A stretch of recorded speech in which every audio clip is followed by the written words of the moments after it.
Hello दोस्तों, कैसे हैं आप लोग। आप लोग की पढ़ाई कैसी चल रही है। आप लोग की पढ़ाई अच्छी ही चल रही होगी। तो मैं कृष्णा गांधी आपका स्वागत करता हूँ ओवरव्यू स्टडी आईएएस चैनल पर। इस लेक्चर में हम लोग आज घटना चक्र के जीएस पॉइंटर का डिस्कशन कर रहे हैं, उसी को आगे बढ़ाते हैं।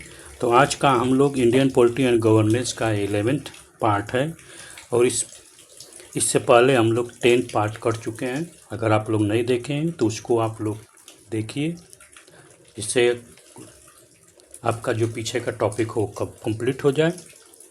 तो ये हम लोग का अंतिम प्रहार के रूप में ये सीरीज चल रही है, जिससे आने वाले एग्ज़ाम में बहुत ज़्यादा प्रॉफिट होगा। जैसे जो एग्ज़ाम बीपीएससी का होने वाला है, 17वीं बीपीएससी होने वाली है। आर ओ का 22 दिसंबर को होने वाला है। सभी एग्ज़ाम के लिए इम्पोर्टेंट है। यहाँ तक कि जो बच्चे वनडे या एसएससी सीजीएल का भी प्रिपरेशन कर रहे हैं, उनके लिए भी उतना ही बेनिफिट है। क्योंकि एसएससी सीजीएल वाले को मैं देखता हूँ कि वो लोग कोई बुक पढ़ने में अनकम्फर्टेबल फील करते हैं, क्योंकि उनका जीएस पॉइंट सबसे वीक होता है। तो इसलिए मैं इस कोशिश कर रहा हूँ कि जो बिगनर हैं, न्यू हैं, जो कभी ना पढ़े हैं, उनको भी कोई दिक्कत ना हो, और जो थोड़ा बहुत पढ़े हैं लेकिन कंप्लीट नहीं हुआ है उनका, तो उनको भी कोई प्रॉब्लम ना हो पढ़ने में। क्योंकि घटना चक्र का जीएस पूर्वावलोकन पर पीवाईक्यू बेस पर ही पॉइंटर के रूप में क्वेश्चन के रूप में दिया गया है।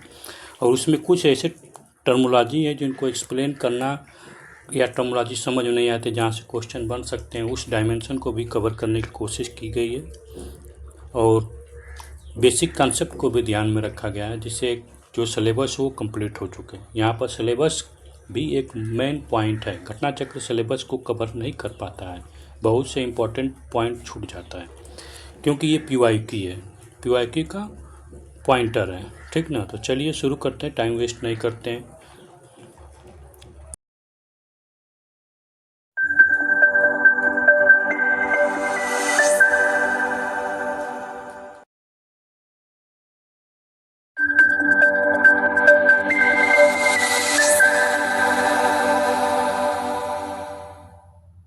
तो दोस्तों, आज हम लोग का टॉपिक है वाइस प्रेसिडेंट।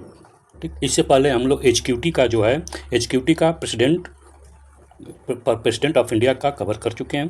ठीक, अब उसको आप नहीं देखें तो उस लेक्चर को देख लीजिए, क्योंकि यहीं से शुरुआत होती है गवर्नमेंट के स्ट्रक्चर की। अब तक तो हम लोग अगर देखते हैं तो फर्स्ट 1 से लेके पार्ट 1, जैसे हम कॉन्स्टिट्यूशन की बात करते हैं तो इंडियन कॉन्स्टिट्यूशन को 22 पार्ट में डिवाइड किया गया है, 22 पार्ट में। तो जिसमें से 22, अगर इंडियन कॉन्स्टिट्यूशन कहाँ गया यार, अगर इंडियन कॉन्स्टिट्यूशन की बात करते हैं तो इसको हम लोग 22 पार्ट में डिवाइड किया गया है। ठीक, तो 22 पार्ट में से हम लोग अब तक कवर कर चुके हैं फर्स्ट पार्ट से लेके 4th ए तक, ये कंप्लीट हो चुका है, और बेसिक कुछ कंप्लीट हो चुके हैं, इतना कवर हो गया है। तो ये देखा जाए तो यहाँ से क्वेश्चन बहुत ही ज़्यादा आते हैं, और ये क्वेश्चन ज़्यादातर आर्टिकल्स बेस होते हैं। ठीक ना। लेकिन जब हम इसकी बात करते हैं 5 से लेके 6 तक, 5 और 6, तो यहाँ पर बात करते हैं तो ये हमारे गवर्नमेंट सिस्टम से बात आते हैं, सेंट्रल गवर्नमेंट और स्टेट गवर्नमेंट से रिलेटेड है। उसी में से 5 पार्ट जो है वो हमारा सेंट्रल गवर्नमेंट से रिलेटेड है। कॉन्स्टिट्यूशन का 5th पार्ट जो है हमारे सेंट्रल गवर्नमेंट से रिलेटेड है, यूनियन गवर्नमेंट से। ठीक है ना, इतना समझिए। और ये 5 पार्ट को कॉन्स्टिट्यूशन में 4 चैप्टर में डिवाइड किया गया है। चैप्टर 1, चैप्टर 2, चैप्टर 3, चैप्टर 4 और चैप्टर 5। फर्स्ट पार्ट में एचक्यूटी है। ठीक, अब इस एचक्यूटी में कितने हैं तो 5 हैं। ठीक, देखिए 5 पार्ट, जैसे आपके हाथ में 5 उंगली है ना, एक पंजे में 5 उंगली है, दूसरी तरह से ये 5 एचक्यूटी की बात की गई है। ये कई बार पूछा गया है कि इनका आर्डर बताइए, क्या आर्डर है। ठीक, तो सबसे टॉप पर है प्रेसिडेंट ऑफ इंडिया। ठीक, प्रेसिडेंट ऑफ इंडिया 5 चैप्टर में से, हाँ, एचक्यूटी को 5 चैप्टर में बांटा गया है। ठीक, और एचक्यूटी को हाँ, क्या बोल रहा था मैं, कंफ्यूज हो गया। जो कॉन्स्टिट्यूशन का 5 पार्ट है उसको 5 चैप्टर में बांटा गया। 5 चैप्टर में से फर्स्ट चैप्टर जो है, फर्स्ट चैप्टर उसमें एचक्यूटी है, और इसमें एचक्यूटी में 5 हैं, 5 आर्डर है। तो पहला सबसे टॉप पर है प्रेसिडेंट, सेकेंड टॉप पर है वाइस प्रेसिडेंट, थर्ड टॉप पर है पीएम, पीएम के बाद आते हैं council of minister, council of minister के बाद आते हैं हमारा अटॉर्नी जनरल, ठीक। अटॉर्नी जनरल के बाद आता है, कितना हो, 5 हो गए ना, तो 5 ही है हमारा, इन्हीं के बारे में पढ़ना है। और एग्जीक्यूटिव कहाँ से कहाँ तक है, तो आप देखेंगे तो 52 से लेके 78 आर्टिकल के बीच में आर्टिकल के बीच में बात की गई है, 52 से लेके 78 तक, ठीक। अब 78 के बाद हम 79 देखेंगे तो हमारा चैप्टर सेकेंड में चला जाता है, ठीक। जो चैप्टर सेकेंड है कॉन्स्टिट्यूशन का, वो बात करता है पार्लियामेंट का। क्या बात करता है? कॉन्स्टिट्यूशन, ये यार फिर भाग जा रहा है। इंडियन कॉन्स्टिट्यूशन का चैप्टर फर्स्ट समझ में आ गया क्या स्ट्रक्चर है। और उसी तरह से चैप्टर सेकेंड जो है पार्लियामेंट की बात करता है, पार्लियामेंट, इंडियन पार्लियामेंट। तो ये कहाँ से कहाँ तक आर्टिकल है, तो इसको आप याद कर लीजिए, 72 से लेके 112 तक। हम कोशिश ये करेंगे कि जब तक एक चैप्टर ख़त्म होते पॉइंटर ख़त्म होते आपको आर्टिकल तो याद हो जाए, ठीक है ना। तो ये आपका आर्टिकल इतना है। और चैप्टर थर्ड की बात करें तो चैप्टर थर्ड बात करता है लेजिस्लेटिव पावर ऑफ प्रेसिडेंट, जिसमें एक ही आर्टिकल है, लेजिस्लेटिव पावर ऑफ प्रेसिडेंट, मतलब प्रेसिडेंट को कानून बनाने का अधिकार या कानूनी पावर। तो उसमें एक ही आर्टिकल 1, 2, 3 जो ऑर्डिनेंस से रिलेटेड है। और ये तभी पारित होता है जब पार्लियामेंट कार्य में नहीं होता है, पार्लियामेंट सेशन नहीं चल रहा होता है। तो पार्लियामेंट का सेशन नहीं चल रहा होता है तो थर्ड पार्ट केवल प्रेसिडेंट से रिलेटेड है।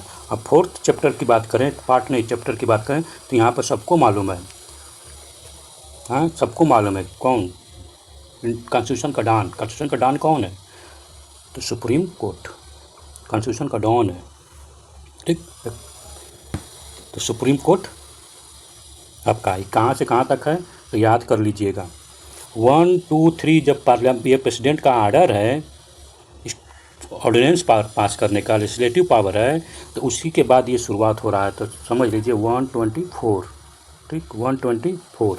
और 124 से लेके कहाँ तक है, तो जब तक कि आपका कैग ना आ जाए, ठीक। तो कैग का 148 से शुरू है, समझ रहे हैं, कैग का 148 से शुरू है। तो कहाँ तक जाएंगे 147 तक जाएंगे। देश की आज़ादी का ये लास्ट वाला ईयर, ठीक ना, तो आप याद कर सकते हैं, ठीक। और अटॉर्नी जनरल का है, तो अटॉर्नी जनरल आपका 76 है, ठीक ना, अटॉर्नी जनरल का आर्टिकल 76 है। तो चलिए प्रेसिडेंट को शुरू करते हैं, बेसिक हो गया, ठीक। क्लियरिटी पिछले लेक्चर में आप देख सकते हैं, उसमें भी बेसिक को कवर, ये बार बार करने से आपको मेमोरी में बैठ जाएगा, ठीक ना। तो वाइस प्रेसिडेंट का कुछ एक पॉइंट है, इनका आप समझ लीजिए, ठीक ना। तो वाइस प्रेसिडेंट कहा गया है 63 में, किसमें 63 में। प्रेसिडेंट को कहा गया है 52 में, ठीक, 52 में प्रेसिडेंट की बात की गई है, 63 में आपका वाइस प्रेसिडेंट की बात की गई है, ठीक। कितना अंतर है, तो 11 का अंतर है। हम ट्रिक की बात करें कि कैसे हम याद कर सकते हैं, तो आप एक हायरार्की जानते हैं, हायरार्की आपको जानना पड़ेगा। हायरार्की का मतलब कि सरकार का सबसे पावरफुल हायरार्की क्या है, ठीक। उस हायरार्की को आप समझ लिए तो आपका आधा टेंशन ख़त्म। तो हायरार्की क्या है, तो हम जानते हैं कि किसी भी सरकार में, मैं यूनियन गवर्नमेंट की बात कर रहा हूँ यहाँ पर, ठीक। तो सबसे नीचे कौन होता है यूनियन गवर्नमेंट में, तो काउंसिल ऑफ मिनिस्टर, ठीक। उसके ऊपर वाइस प्रेसिडेंट, उसके ऊपर मैं एग्जीक्यूटिव की बात कर रहा हूँ, एग्जीक्यूटिव हायरार्की, ठीक। यहाँ पर president of India, executive hierarchy, ठीक ना, एग्जीक्यूटिव हायरार्की की बात कर रहा हूँ, ठीक। तो अब देखेंगे इसमें, तो ये जो है cabinet of minister, council of minister क्या होता है, headed by PM, prime minister, ठीक। और ये क्या करता है, एड एंड एडवाइज करता है, किसको, इस प्रेसिडेंट को एड एंड एडवाइज क्या करता है, एड एंड एडवाइज, ठीक, एडवाइज। अब देखिए, अब इनका आर्टिकल की बात करें तो आर्टिकल में बहुत सारा कन्फ्यूजन होता है, इसलिए मैं इसको एक ट्रिक बता रहा हूँ। आप लिखिए 2, फिर लिखिए 3, फिर 4, अब उसके बाद 5 यहाँ लिखिए, 6 यहाँ लिखिए, 7 यहाँ लिखिए, ठीक। तो ये 52 जो है ये बोलता है प्रेसिडेंट होना चाहिए। क्या बोलता है? President of India, shall be president of India, ठीक ना, शैल बी बोला है, मस्ट। अब उसी तरह से हम बात करें वीपी 63 है, वीपी का वाइस प्रेसिडेंट का 63 है। उसी तरह से हम काउंसिल मिनिस्टर की बात करें हेडेड बाई प्राइम मिनिस्टर, तो ये आपका 74। एक ट्रिक है, बहुत सिंपल है, आप इससे जान सकते हैं। तीनों एग्जीक्यूटिव हायरार्की में हैं, ठीक। सबसे टॉप पर आपका प्राइम मिनिस्टर नहीं प्रेसिडेंट होता है। रियल ये नॉमिनल एग्जीक्यूटिव कहलाता है, इतना जान लीजिए। प्राइम मिनिस्टर क्या है? Nominal executive, nominal head of state में। नॉमिनल एग्जीक्यूटिव नहीं है, एग्जीक्यूटिव का हेड यही है, ठीक। लेकिन क्या है वास्तव में तो ये नॉमिनल हो जाता है, क्योंकि प्रैक्टिकली देखा जाए तो प्राइम मिनिस्टर होता है, ठीक। तो ये नॉमिनल और ये रियल हेड होते हैं, ठीक। किसका? स्टेट का, ठीक। एग्जीक्यूटिव का भी सेम यही कहानी है। समझ में आया? तो चलिए, आर्टिकल का भी टेंशन खत्म।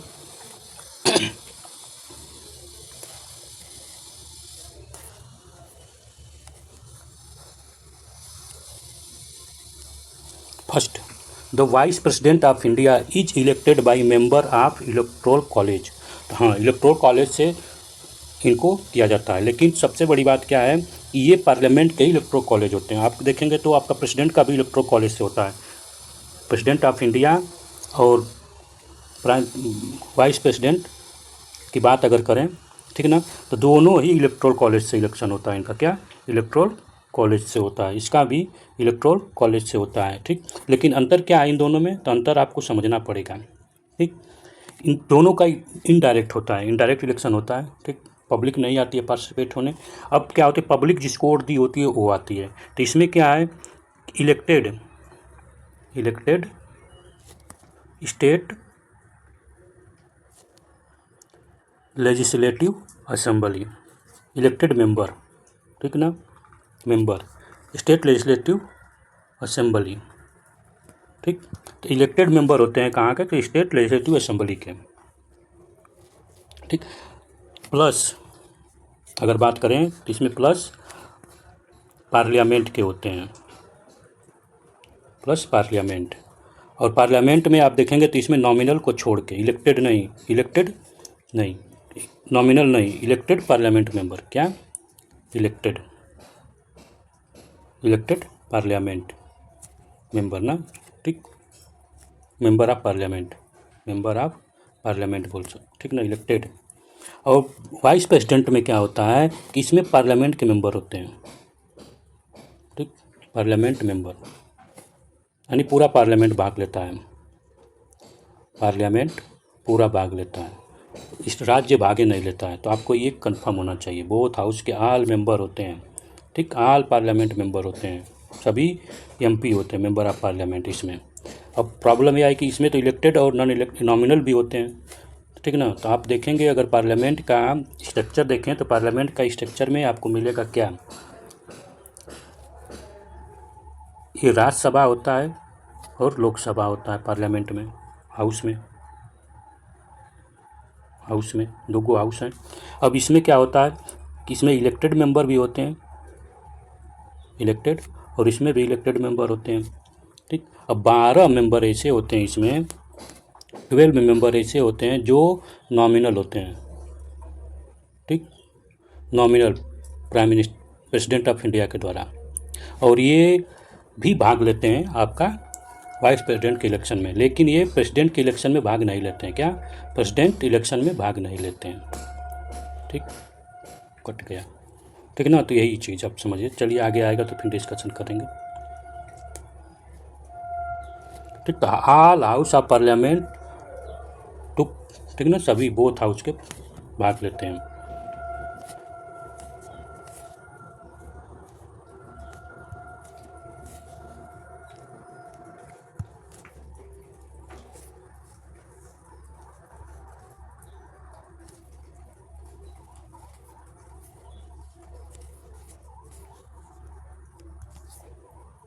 ठीक ना, दोनों हाउस के भाग लेते हैं।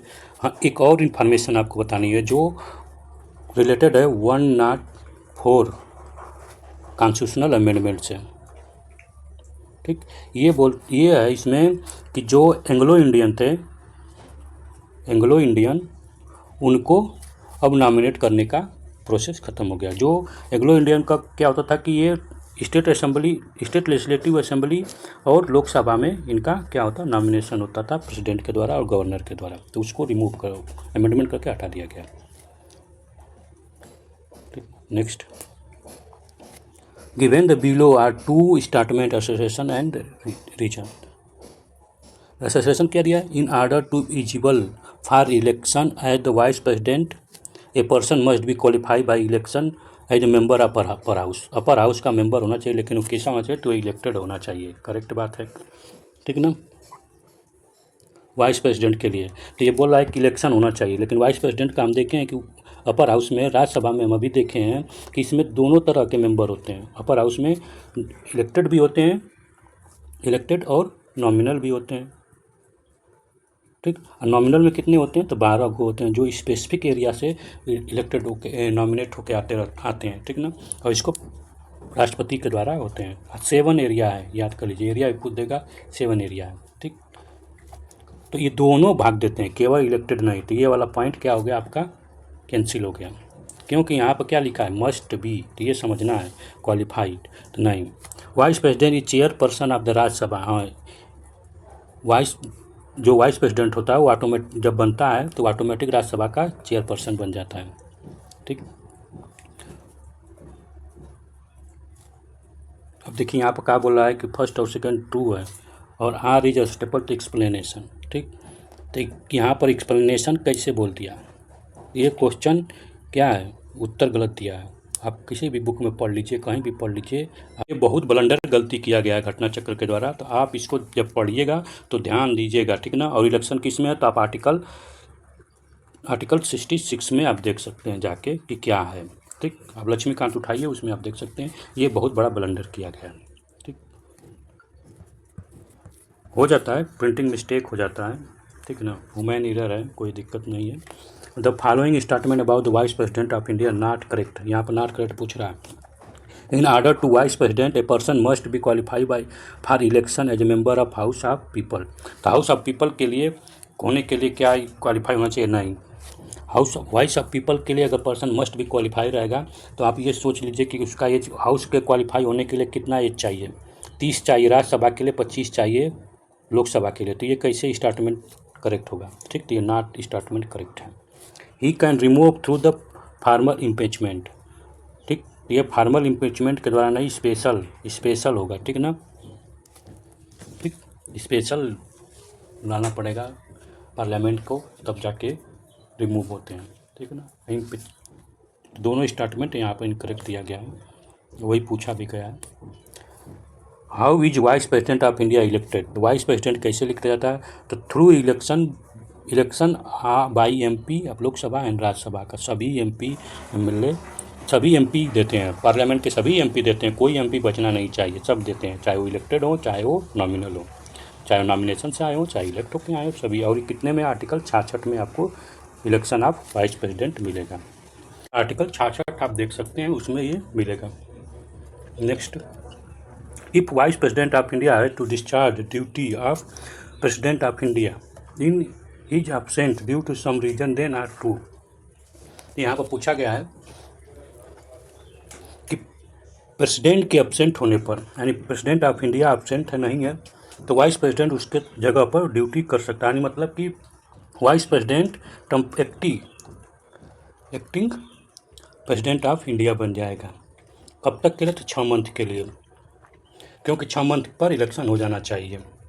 ठीक, इलेक्शन आप वाइस प्रेसिडेंट 66 में है, प्रेसिडेंट का इलेक्शन कितने में, आप कमेंट करके बताइए।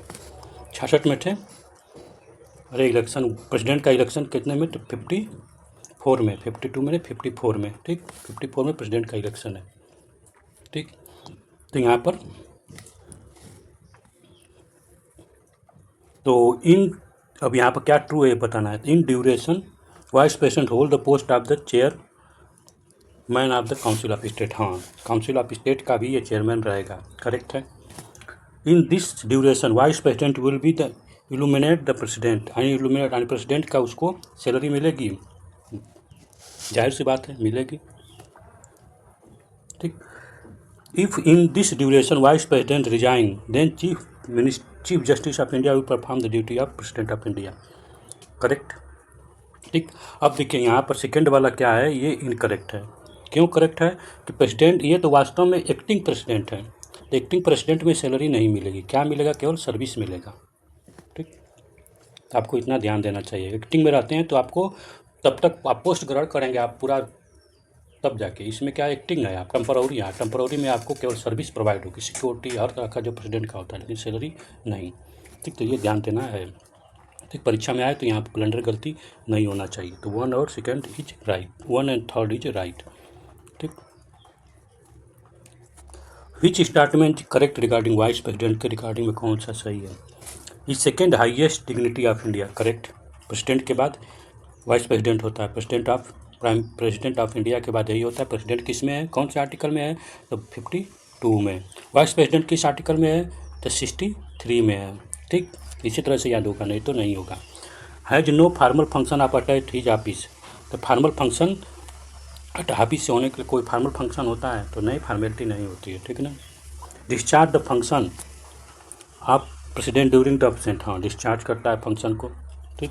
Act as the president if president resign or is remove अटाई, तो प्रेसिडेंट का एक्टिंग करेंगे, ठीक है ना, एक्ट करेंगे प्रेसिडेंट का है, तो प्रेसिडेंट कब, जब वो या तो रिजाइन दे दे या तो रिमूव हो जाए तो डाई हो जाए। और प्रेसिडेंट के एब्सेंट होने पर वाइस प्रेसिडेंट, देखिए president of India, vice president और CJI, ये तीनों एक दूसरे को रिप्लेस करते रहेंगे। ऊपर वाला नहीं रहेगा तो उसका तीसरा नीचे वाला अपना उसका पोजीशन को एडप्ट कर लेगा। रिजाइन भी उसी तरह से होती है, आगे डिस्कशन करेंगे जब रिजाइन का आएगा तो। With reference to the election of vice president, तो इलेक्शन कहाँ होता है, किस आर्टिकल में दिया, तो 66 आर्टिकल, आप 66 देखेंगे आर्टिकल, तो उसमें इलेक्शन ऑफ वाइस प्रेसिडेंट है। विच डिक्लेयर्ड वाइड, डिक्लेयर वाइड यानी शून्य, यानी आप इसको शून्य घोषित करें, यानी आपका इलेक्शन क्या होगा, कैंसिल हो गया। किसके द्वारा, by supreme court of India. तो विच स्टेटमेंट इज करेक्ट, कौन सा स्टेटमेंट करेक्ट है। Act done by him as vice president before such declaration as considered valid, ठीक ना। अगर प्रेसिडेंट बनने से पहले कोई भी अगर काम किए गया है, कोई भी तो क्या सब वैलिड रहेगा, हाँ वैलिड रहेगा, ठीक है ना।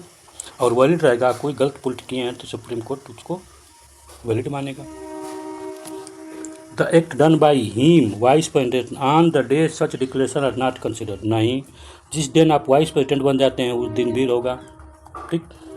तो मान लीजिए आप वाइस प्रेसिडेंट अभी नहीं बने हैं और आप कोई क्राइम किए हैं, आप वाइस प्रेसिडेंट बन गए तो आपका क्राइम चार्ज हट जाएगा, नहीं चलेगा, ठीक ना। तो वही चीज़ है, प्रेसिडेंट बन गए उस दिन भी बन गए तो क्या वहाँ से आपको इम्यूनिटी मिलेगी, नहीं, आपको कोई प्रिविलेज नहीं मिलेगा, आप प्रेसिडेंट बन गए चाहे कुछ भी। हाँ, प्रेसिडेंट बनने के बाद आप पोस्ट पर होने के बाद, शपथ लेने के बाद आप क्या कि वहाँ से आपको बस सिविल इम्यूनिटी मिलेगी, ठीक ना, क्रिमिनल इम्यूनिटी नहीं मिलेगी, क्रिमिनल प्रोसेसिंग आप पर होगी, ठीक। तो only 1 is correct. Next, vice president may be remove from his office by the revolution of council of state, vice president को हटाने के लिए काउंसिल ऑफ स्टेट ही उसको हटाएगा, ठीक ना। Who is chairman of Rajya Sabha, तो वाइस प्रेसिडेंट होता है, ठीक ना। अभी वाइस प्रेसिडेंट को हटाने का कौन सा आर्टिकल है, कमेंट करके बताना हो तो बता सकते हैं, ठीक है ना। आप इन्वॉल्व होइए, आप देखने से नहीं होगा, एक पेन पेपर लेके बैठना चाहिए जब भी आप पढ़ने बैठे, तो पेन पेपर, क्योंकि पॉलिटी में आर्टिकल और कॉन्सेप्ट दो ही चलता है, अगर आर्टिकल याद हो तो कॉन्सेप्ट करेगा, और वनडे के एग्जाम में तो आर्टिकल बहुत इंपॉर्टेंट है।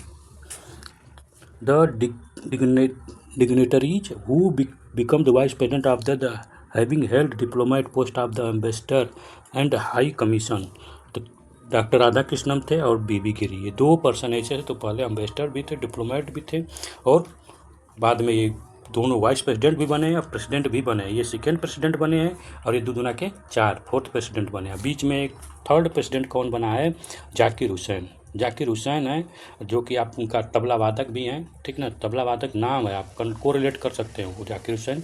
तबला वादक जाकिर हुसैन अलग है, president of India Zakir Hussain दोनों अलग अलग हैं, लेकिन एक को रिलेट कर सकते हैं याद करने के लिए, तबला बजाते थे, ठीक है ना।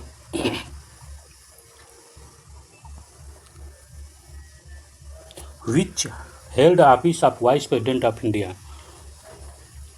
तो मोहम्मद हिदायतुल्लाह वाइस प्रेसिडेंट और शंकर दयाल शर्मा, जो लिस्ट दिया गया है उस लिस्ट में से ये इनको छाटा के दिया गया, उसमें सेलेक्ट किया गया।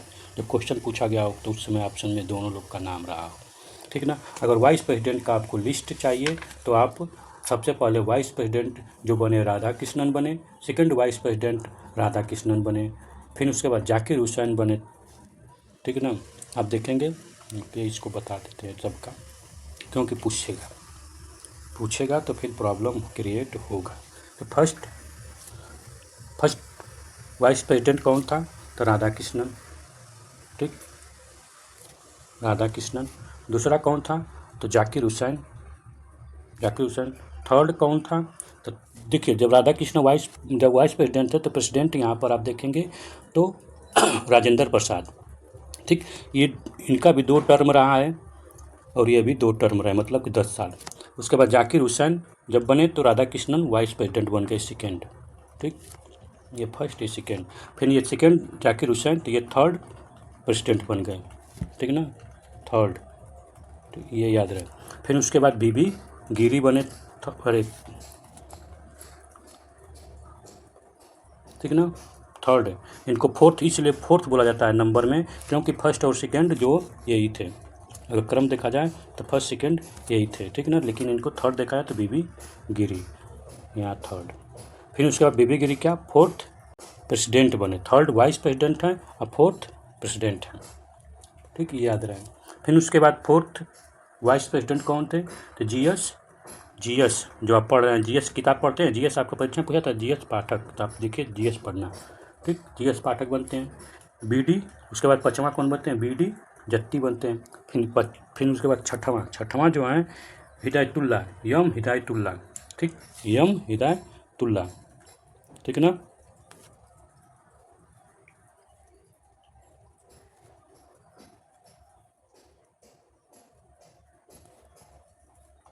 नहीं हट रहा है, सबसे बढ़िया से यम हिदायतुल्ला। छठवां कौन है, तो यम हिदायतुल्ला, ठीक। 7वां कौन है, तो 7वां आपका देख मिलेगा वेंकट रमन, कौन, वेंकट रमन, ठीक, वेंकट रमन।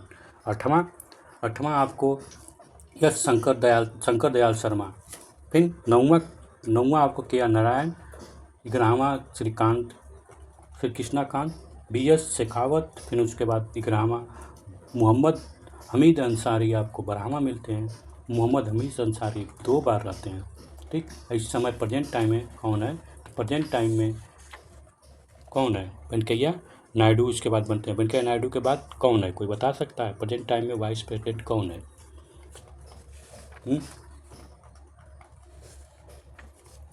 वाइस प्रेसिडेंट कौन है, बताइए वाइस प्रेसिडेंट कौन है? अरे वही हैं जो झुक के नमस्कार करते हैं, कहते हैं मैं बहुत लंबा हूँ तो झुकने में कष्ट होता है और बहुत सारा विवाद में रहते हैं। जगदीप धनखड़ जो 2022 से बने का, इनका याद कर लीजिए, जगदीप धनखड़ JD 2022 से बने हैं, ठीक ना, तो ये याद कर लीजिए, परीक्षा में पूछ देगा। झुक के लंबाई, और कहते हैं कि मैं बहुत लंबा हूँ तो क्या करूँ, झुक के नमस्कार। अब एक चीज़ ध्यान दे दीजिएगा, ठीक ना, वाइस प्रेसिडेंट से 2 टाइम कौन रहा है, तो 2 टाइम आपको मिलेंगे आप हम लोग के राधा कृष्णन, और दूसरा मिलेंगे हमीद अंसारी, ए, ठीक ना, मोहम्मद हमीद अंसारी, ठीक ना, एच ए होगा ना, हमीद अंसारी HA होगा, ये बोल रहा हूँ, क्या होगा HA, ठीक। तो हमीद अंसारी ये 2 बार बने हैं, दोनों लोग 2 बार, मतलब 10 साल रहे हैं, 10 साल। प्रेजेंट टाइम का प्रेसिडेंट कौन है, द्रौपदी मुर्मू। चौथा नंबर पर है तो 15वां नंबर पर आपका धनखड़ जी 14वां नंबर पर है, 14वां नंबर पर। 13वां नंबर पर कौन था, इनमें से 3 घटा दीजिए 15 में से, तो आपको मिलेगा क्या, 12 नंबर पर कौन थे, तो आपका 12 नंबर पर आपके first woman of prime president of India कौन थी, प्रतिभा पाटिल, ठीक। तो ये आपको इतना मालूम होना चाहिए, ठीक। तो अब हम लोग शुरू करते हैं।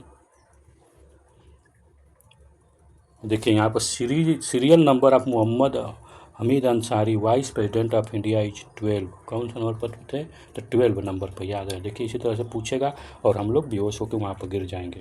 तो ये फैक्ट याद करना। आप लुसेंट उठाइए, लुसेंट के में दिया होगा, आप उसको क्रम को 1-2 बार पढ़िए, याद हो जाएगा। ठीक ना। एक क्वेश्चन आएगा आपका 2 नंबर लेके जाएगा। आर का एग्ज़ाम दे रहे हैं तो 1 नंबर, पीसीएस का एग्ज़ाम दे रहे हैं 2 नंबर, और बाकी कोई एग्ज़ाम दे रहे हैं तो उसके अनुसार लेके तो जाएगा number. Which of the following council minister के बारे में। तो काउंसिल मिनिस्टर की बात की गई है किसमें? तो काउंसिल मिनिस्टर की बात की गई है आर्टिकल किसमें? 74। जो मैं ट्रिक बताया था वो ट्रिक याद रहे तो आप इसको कर सकते हैं। ट्रिक क्या था? के नीचे जगह मिल जाएगा। ट्रिक क्या था? तो ट्रिक मैं एक ही बताया था कि 2 लिखिए, 3 लिखिए, 4 लिखिए, 4 के बाद फिर 5 लिखिए, 6 लिखिए, 7 लिखिए। ये आपका प्रेसिडेंट ऑफ इंडिया के लिए है, ये वाइस प्रेसिडेंट के लिए है, ये आपका council of minister headed by prime minister. तो थोड़ा सा काउंसिल ऑफ मिनिस्टर के बारे में अगर हम जान जाते तो बहुत ही अच्छा होता। काउंसिल मिनिस्टर क्या होता है, कैसे काम करता है, कैबिनेट मिनिस्टर क्या होता है, ठीक ना। Council minister, cabinet minister, executive, legislative, ये तो बहुत पहले मैं बेसिक जब शुरुआत हुआ था उसी समय डिस्कशन किया था, लेकिन पार्लियामेंट पढ़ेंगे तो उसमें भी यही बार बार आएगा, ठीक ना। तो चलिए थोड़ा सा हम गवर्नमेंट का स्ट्रक्चर देख लेते हैं, कैसे काम करती है गवर्नमेंट, ठीक ना। तो सबसे खतरनाक कौन होते हैं आपके गवर्नमेंट में? अगर देखा जाए सबसे खतरनाक कौन है, ठीक ना, जिसको बचा सब कोई जानता है और ख़तरनाक भी है, ठीक। सबसे खतरनाक गवर्नमेंट में होते हैं कैबिनेट मिनिस्टर। कौन? कैबिनेट मिनिस्टर, ठीक ना। कौन? कैबिनेट मिनिस्टर, ठीक। ये एकदम सोचिए न्यूक्लियर है किसी भी गवर्नमेंट का। अब कैबिनेट मिनिस्टर के बाद काउंसिल ऑफ मिनिस्टर होते हैं, ठीक, ठीक ना। ये काउंसिल ऑफ मिनिस्टर जो होते हैं, ये काउंसिल ऑफ मिनिस्टर ये पूरा मिल के वास्तव में तो सरकार यही चलाते हैं। कौन? कैबिनेट मिनिस्टर, ठीक। ये न्यूक्लियर है। किसी भी और परमाणु का आप किसी भी एटम का न्यूक्लियर निकालना तो उसके बीच में क्या कुछ बचेगा? उसका अस्तित्व खत्म। उसी तरह से ये मेन होते हैं कैबिनेट मिनिस्टर। अब काउंसिल ऑफ मिनिस्टर जो है यही ये सब पूरा मिला के बनाते हैं ये पूरा अगर देखा जाए तो ये पूरा क्या है? Council of minister. यही हम बात कर रहे हैं आर्टिकल 74 में है, ये 74 में है। और यही क्या होते हैं? Headed by PM, prime minister of India. और यही जो हैं एड एंड एडवाइस देते हैं। क्या? एड एंड एडवाइस देते हैं, ठीक है ना। किसको? Prime minister of India. Prime minister of India इन्हीं के एडवाइस पर काम करता है, ठीक। तो अब बात आई कि वास्तव में एक काउंसिल ऑफ मिनिस्टर है क्या? सॉरी। अब देखिए थोड़ा सा अब यहाँ पर और चीज़ समझ लेते हैं। अब उसके बाद आते हैं क्या? इसके बाद आता है एग्जीक्यूटिव। क्या है? एग्जीक्यूटिव। ये एग्जीक्यूटिव सब एग्जीक्यूटिव कहलाते हैं। ये पूरा सर्कल के अंदर जितना भी है सब एग्जीक्यूटिव कहलाएंगे, ठीक। समझ में आया? अब बात आती है इतना होने के बाद लेजिस्लेचर, ठीक। ये हो गया लेजिस्लेटर, लेग। ये पूरा लेग कहलाएंगे, ठीक ना। सब लेजिस्लेचर है, ठीक। यही लेजिस्लेचर आगे निकल कर क्या बनाता है? पार्लियामेंट, ठीक। अब ये पार्लियामेंट जब बनती है तो इसी पार्लियामेंट का भाग कौन होता है? तो इसी पार्लियामेंट के 3 भाग हैं, ठीक।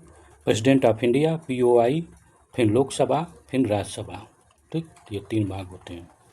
अब हमारी बात फिर वहीं आके होती है कि वास्तव में council of minister, cabinet council of minister होते क्या हैं, ठीक ना। आप समझ लिए तो समझिए कि बहुत कुछ समझ लिया। नहीं समझ में आया तो पीछे वीडियो का करके आप उसको नोट डाउन कर लीजिए। किसी किताब में सही से नहीं समझाया गया है, ठीक। सब जगह लिखा गया है बुक की जो अगर समझ में आ रही है तो बेस्ट है, कोई दिक्कत नहीं। हाँ, तो क्या बोल रहे हैं? Council of minister. देखिए काउंसिल ऑफ मिनिस्टर जो होता है ये 3 पार्ट से मिल के बना होता है, ठीक। पहले कैबिनेट इनको बोला, इन्हीं को ही मैं न्यूक्लियर बोला था। क्या बोला था? न्यूक्लियर, ठीक, न्यूक्लियर। अब सोचिए फिर इसका सेकेंड पार्ट होता है, इनको जोड़ दें, क्या होता है? Minister of minister of state, आप सुनते होंगे मिनिस्टर ऑफ स्टेट हैं, तो MOS सुनते हैं ना, वही। इनका काम होता है, क्या काम होता है इनका? काम होता है मिनिस्टर ऑफ स्टेट का, इनको असिस्ट करना, हेल्प करना। क्या हेल्प करते हैं? किसको? कैबिनेट को, कैबिनेट मिनिस्टर को हेल्प करते हैं। फिर उसके बाद एक और होता है थर्ड, जिसको बोलते हैं डिप्टी मिनिस्टर। क्या बोलते हैं? Deputy minister. Deputy minister plus ये तीनों पार्ट मिल के बनाते हैं काउंसिल ऑफ मिनिस्टर। तो काउंसिल का मतलब होता है क्या मालूम है? परिषद।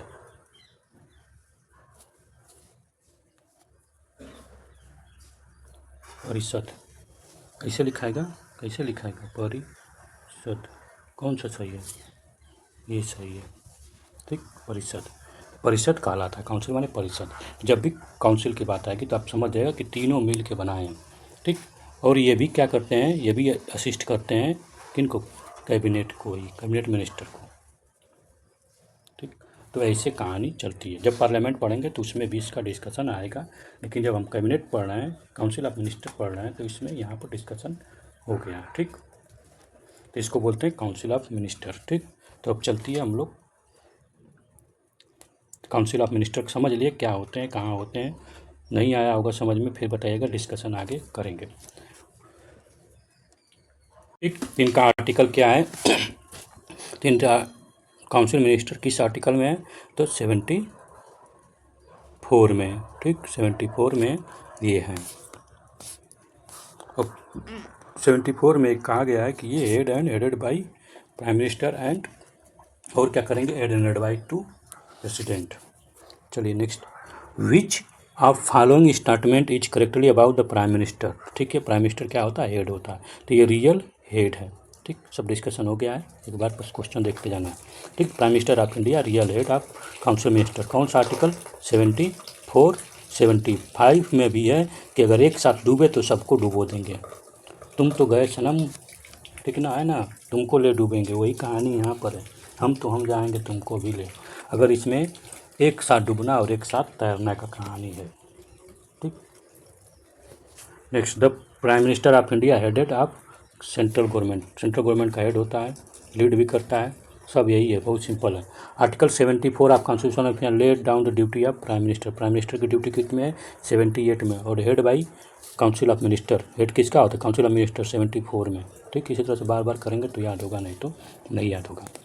Next, with reference to prime minister of India PMO, ठीक। The correct statement it come exist 77। तो PMO कब एग्जिस्ट हुआ था? इमरजेंसी के बाद, यानी कुल मिला के इमरजेंसी में ही हुआ था, ठीक ना। PMO ऑफिस इमरजेंसी में हुआ था, ठीक ना। इमरजेंसी के लास्ट फेज में इमरजेंसी, ठीक। उसका रीज़न है, जब इमरजेंसी पढ़ेंगे तब समझ में आता है, ठीक ना। बहुत लंबी स्टोरी है, ठीक, उतना उसको कवर नहीं कर सकते। भाई इतना जाने कि इमरजेंसी के टाइम इंदिरा गांधी लेके आई थी। Who exercise the actual and executive power under the parliament of government? Is actual and executive power कौन? तो प्रधानमंत्री। वास्तव में तो प्रधानमंत्री है, लेकिन अगर बोला जाए नॉमिनल तो वास्तव में तो कॉन्स्टिट्यूशन बोलता है किसको? प्रेसिडेंट ऑफ इंडिया को। किसको? प्रेसिडेंट ऑफ इंडिया को बोलता है, ठीक ना, लेकिन नहीं है ऐसा, ठीक। Next, correct statement, the president shall be make rule for more convenient transfer the subject transfer transaction of business of the government of India and for allocation of among minister said the business, correct, ठीक। कि कौन सा article में, इसको अगर कोई बता देगा तो हमारी तरफ से क्या है, कुछ तो इनाम देंगे, ठीक ना। क्या इनाम होगा? कोई टेस्ट सीरीज फ्री में, ठीक। इसका बताइए आर्टिकल, थोड़ा सा मेहनत कीजिए। If the prime minister of India belong to upper house of parliament, तो ये अगर will be not able to vote in favour of event no confidence motion. हाँ, अगर राज्यसभा से अगर है तो अगर लोकसभा में हमेशा देखिए नो कॉन्फिडेंस मोशन किसके आता है? जो सरकार बनाते हैं। सरकार कौन बनाता है? लोकसभा के MP। राज्यसभा के MP सरकार नहीं बनाते हैं, ठीक ना। सरकार कौन बनाते हैं? लोकसभा के MP, मेंबर ऑफ पार्लियामेंट, ठीक। नो कॉन्फिडेंस मोशन यानी बहुमत साबित करने का इसी में आता है। अगर जब भी मेजोरिटी साबित करना होता है तो ठीक, तो मेजोरिटी के लिए इसी में आता है, ठीक ना। मेजोरिटी आपको साबित करने और उसी साबित करने को ही प्रोसेस का नाम दिया गया है क्या, नो कॉन्फिडेंस मोशन, ठीक। नो कॉन्फिडेंस मोशन इसी का नाम है, ठीक। तो लोकसभा में अगर लोकसभा से अगर प्राइम मिनिस्टर नहीं रहेगा, अगर इसका मेंबर नहीं है तो वोट कैसे वो देगा, तो वोट वो नहीं देगा। Which article of India constitute describe the appointment and disqualification council of minister 75, मैं बोला था ना 74 और 75 दोनों आप याद कर लीजिए, दोनों आपका काउंसिल ऑफ मिनिस्टर से है, ठीक। यहाँ पर क्वालिफाई अपॉइंटमेंट और एक साथ डूबना और मरने का कहानी है। Who is president of council of scientific and industrial, जितने भी साइंटिफिक हाई लेवल के टेक्नोलॉजी का काम होता है, जितने भी रिसर्च सेंटर, जितने भी हैं, सबका कौन है हेड कौन है, तो उसको प्राइम मिनिस्टर ही हेड करता है। आप जाकर पता कर लीजिएगा, इसरो का हेड कौन है, प्राइम मिनिस्टर। DRDO का हेड प्राइम मिनिस्टर। जितने भी रिसर्च डेवलपमेंट होते हैं सबका हेड प्राइम मिनिस्टर है, जितने भी साइंस और टेक्नोलॉजी से रिलेटेड है मिनिस्टर, ठीक ना। इसका मेन प्रेसिडेंट आप देखेंगे यही है। बाकी डायरेक्टर तो बहुत बनाए, क्योंकि ये डायरेक्टर हैं, वो डायरेक्टर हैं, वो डायरेक्टर हैं। DRDO का डायरेक्टर सोमनाथ है, ठीक ना, वो हेड नहीं है उसके, ये याद होना चाहिए। What is minimum age required to become the prime minister, 25 साल मिनिमम एज है प्राइम मिनिस्टर बनने के लिए। अगर वो लोकसभा से जाते हैं तो, राज्यसभा से जाएंगे तो 30 साल, ठीक। Prime minister Manmohan Singh is the member of Rajya Sabha from Assam, ये करंट न्यूज़ था, करंट अफेयर से related. Prime minister appointment by, देखिए कोई भी जितने भी ए ग्रेड की जॉब है, आप सोचिए ए ग्रेड, ये लेवल 1 का जितने भी हैं, ठीक। लेवल 1 लेवल 7 तो लेवल सब में आता है, उसका बात नहीं करें। जितने भी ए ग्रेड का आप है, ए ग्रेड हैं, सब प्रेसिडेंट के द्वारा अपॉइंटमेंट होते हैं, ठीक ना। अब IAS किसके द्वारा अपॉइंटमेंट होता है, प्रेसिडेंट के द्वारा, सब एक प्रेसिडेंट के द्वारा। अब मेन बात रही कि इंडिपेंडेंट जितने बॉडी है, जितने ऑटोनोमस बॉडी है, ठीक ना, सब प्रेसिडेंट के द्वारा अपॉइंटमेंट होते हैं, कॉन्स्टिट्यूशनली कहा गया है, ठीक। जैसे कैग हुआ, कैग किसके द्वारा पेमेंट होता है, प्रेसिडेंट के द्वारा। आपका फाइनेंस कमीशन किसके द्वारा, प्रेसिडेंट के द्वारा, ठीक है ना, प्राइम मिनिस्टर ऑफ इंडिया। आपका सब ऑटोनोमस बॉडी, इलेक्शन कमीशन किसके द्वारा अपॉइंटमेंट होता है, प्रेसिडेंट के द्वारा। भले उसको सेलेक्ट करने वाले सेलेक्ट कमेटी की बात चल रही है, उसमें ये होना चाहिए तो सेलेक्ट करेंगे, वो अपॉइंटमेंट तो यही करेंगे। चीफ जस्टिस का अपॉइंटमेंट प्रेसिडेंट द्वारा, ठीक ना। तो आपको ये चीज़ें ध्यान देना पड़ेगा थोड़ा। Next, the prime minister appoint by यहाँ पर president, which statement correct about the president of India, president ने prime minister of India, he has the full discretion in the choice of person who are the serve by minister of his cabinet. हाँ, देखिए क्या होता है, जब सरकार बनती है तो प्रेसिडेंट जो होता है, इसको शॉर्ट में ही लिखना चाहिए, प्रेसिडेंट ऑफ इंडिया जो होता है ये क्या करता है, ओथ दिलवाता है, ठीक। किसको, PM को। PM के कहने पर जो अदर मिनिस्टर होते हैं और भी लोग होते हैं पर्सन, उनको अपॉइंटमेंट करता है कि कौन, president prime minister of India चाहता है कि ये मिनिस्टर बने, ये मिनिस्टर बने, ये मिनिस्टर बने, ये हमारे कैबिनेट में रहेंगे, तो उनको वो कैबिनेट मिनिस्टर बनते हैं, ठीक ना। और उनको फिर प्राइम मिनिस्टर अपॉइंटमेंट करते हैं। और इस सब लोगों को क्या, जब चाहे तब प्रेसिडेंट का कर लात मार के भगा भी सकता है, ठीक। जितने भी हैं ये लोग सबको, क्योंकि ये लोग प्रेसिडेंट का हेल्प करने के लिए। लेकिन प्रॉब्लम क्या है, ऐसा हो नहीं सकता, क्योंकि ये लोग मेजोरिटी लेके आएंगे, ठीक। लेकिन सब लोग उन्हीं के लीजर पर हैं, इतना जान दीजिएगा। चाहे गवर्नर हो, चाहे प्रधानमंत्री हो, सब प्रेसिडेंट के ही समझिए कि रहमो करम पर हैं। The central minister who is not the member of any house can be remaining office 16 month, नहीं गलत दिया है, 6 मंथ। कोई भी अगर मिनिस्टर बन गया है किसी भी हाउस का, तो वो 6 मंथ तक वो मेंबर नहीं, 6 मंथ के अंदर अंदर किसी न किसी को उसको क्या करना पड़ेगा, मेंबर बनना पड़ेगा, ठीक ना। नेक्स्ट, पार्लियामेंट शुरू हो गया क्या, नहीं पार्लियामेंट अभी नहीं, पार्लियामेंट कहाँ से है, अटॉर्नी जनरल, हमको पार्लियामेंट आ गया। Next, which statement is not true regarding the parliament of India. Parliament of India के बारे में क्या गलत है, not true. The membership of cabinet is restricted to lower house. Cabinet का अगर मेंबर बनना है तो क्या है, लोअर के ना है, लोअर हाउस नहीं, जरूरी नहीं है। आप किसी भी हाउस के हों, आप लोकसभा के हों, राज्यसभा के हों, कोई मतलब नहीं है। आप क्या बन सकते हैं, आप कैबिनेट मिनिस्टर बन सकते हैं, ठीक है ना। जैसे अरुण जेटली जो थे वो क्या है, राज्यसभा के मेंबर थे, जिंदगी में कोई चुनाव नहीं जीते, ठीक ना। प्रेजेंट टाइम में भी बहुत से लोग पड़े होंगे, ठीक। Council minister is collective responsible, तो वही बोला था 75, याद करिए। कलेक्टिव रिस्पॉन्सिबिलिटी की जब बात आएगी तो ये लोग 75 में बोला गया है कि कलेक्टिव रिस्पॉन्सिबल टू किसके लिए, पार्लियामेंट के लिए, पार्लियामेंट के लिए, people of house under constitution obligation, people house मतलब लोकसभा के लिए ये क्या है, रिस्पॉन्सिबल, क्या है, कलेक्टिव रिस्पॉन्सिबल मतलब एक साथ, उनमें से एगो बगावत करेगा तो सबको ले डूबेगा। तो वही ना, हम तो जाएंगे तुमको भी ले डूबेंगे, खेलेंगे ना खेलेंगे, खेलिए बिगाड़ेंगे, यहाँ पर कहानी है। तो 75 में ये प्रॉब्लम है कि अगर एक मिनिस्टर अगर बगावत करता है तो सभी लोग डूब जाएंगे, ठीक। तो याद कर लीजिएगा, इसको समझ लीजिए, ये कलेक्टिव होना चाहिए, एक सुर में सबको बोलना है। गलत हो रहा है तो सब बोलेंगे गलत हो रहा है, हो रहा है, हो रहा है, ठीक ना।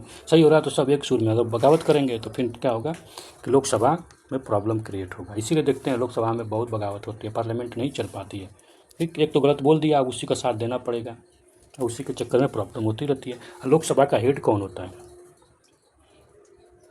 लोकसभा का हेड कौन होता है, स्पीकर, ठीक। लोकसभा का हेड स्पीकर। लोकसभा का लीडर कौन होता है, तो लोकसभा का लीडर की बात आएगी, लीजिए लीडर, लीडर की जब बात आएगी तो वो पीएम, ठीक ना, prime minister of India, PM.